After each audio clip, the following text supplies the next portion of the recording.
আসসালামু আলাইকুম প্রিয় দেশবাসী। শিবগঞ্জ বগুড়া যেসব ঘটনাগুলো ঘটছে বেশ কিছুদিন হলো, তাতে শিবগঞ্জ নিয়ে সারা বাংলাদেশেই চলছে নানা আলোচনা সমালোচনা। কাদা ছুড়াছুড়ি চলছে উভয় দলের মধ্যেই। ভাবটা এমন যেন এখনই রাজনৈতিক মাঠ পুরোপুরি দখল করতে হবে। মাহমুদুর রহমান মান্নার দল নাগরিক ঐক্য ছোট্ট একটা দল। এই দল আস্তে আস্তে হাঁটি হাঁটি পা পা করে সামনে অগ্রসর হইতেছে। অনেক ভালো মানুষগুলো এই দলে ভেড়ার জন্য চেষ্টা করতেছে। এই দলে অনেকে এরই মধ্যেই যোগও দিচ্ছে।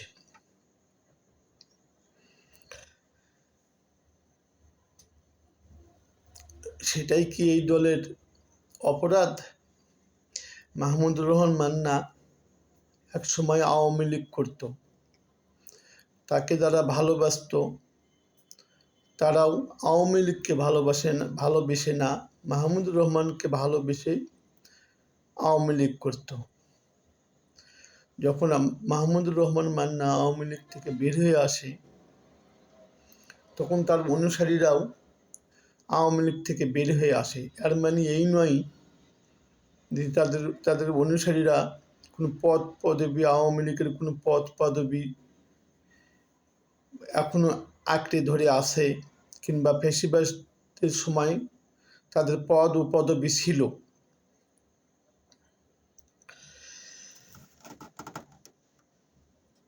আওয়ামী লীগ থেকে বের হয়ে আসার পর মাহমুদুর রহমান মান্না মিথ্যা অপবাদে 22 মাস জেলও খেটেছে। ফ্যাসিবাদ বিরোধী আন্দোলনের সময়, বিশেষ করে বিগত 17 বছর যে ফ্যাসিবাদ বাংলাদেশের ক্ষমতায় ছিল, সেসব ফ্যাসিবাদ বিরোধী আন্দোলনের সময় যেসব নেতা রাজনীতিতে সরব ছিল, যারাই সোচ্চার ছিল, প্রতিবাদে সোচ্চার ছিল, তাদের মধ্যে মাহমুদুর রহমান মান্না অন্যতম।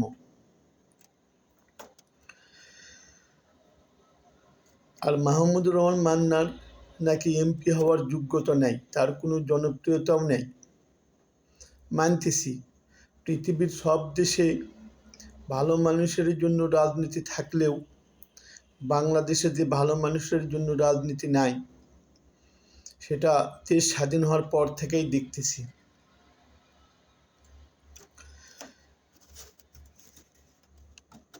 মাহমুদুর রহমান মান্না নিজে দুর্নীতি করে না, অপরকেও দুর্নীতি করতে দিতে চান না। মনে হয় সেটাই তার আসল অপরাধ। আর মাহমুদুর রহমান মান্না কখনো আওয়ামী লীগকে পুনর্বাসন করেনি, এখনো করার তার কোনো মন মানসিকতা নাই। যদি তাই থাকতো, 5ই আগস্টের পর আওয়ামী লীগের অনেক বড় বড় নেতা মাহমুদুর রহমান মান্নার সঙ্গে যোগাযোগ করেছে, তিনি কাউকে প্রশ্রয় দেন নাই। দু একটা বিচ্ছিন্ন ঘটনা ছাড়া তার স্টেজে কোনো আওয়ামী লীগের নেতার স্থান হয় নাই। যেগুলো হয়েছে সেগুলো উনি শুধরে নিয়েছেন। অতএব কোনো কাদা ছোড়াছুড়ি না করে, কোনো প্রতিহিংসার রাজনীতি না করে, আমরা সবাই বাংলাদেশের মানুষ, আমরা সবাই ফ্যাসিবাদ বিরোধী আন্দোলনের সবাই ঐক্যবদ্ধ রাজনৈতিক দল তথা মানুষ। আমরা সবাই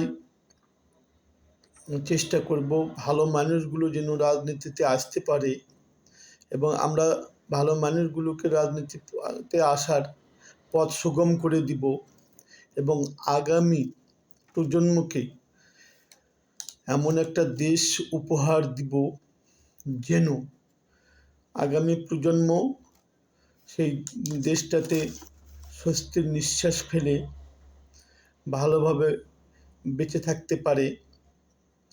আমরা সবাই মিলেমিশে সেই রাজনীতি করি, সেই সুস্থ ধারার রাজনীতি করি। বাংলাদেশ খুদা হাফেজ, বাংলাদেশ জিন্দাবাদ, বাংলাদেশ চিরজীবী হোক।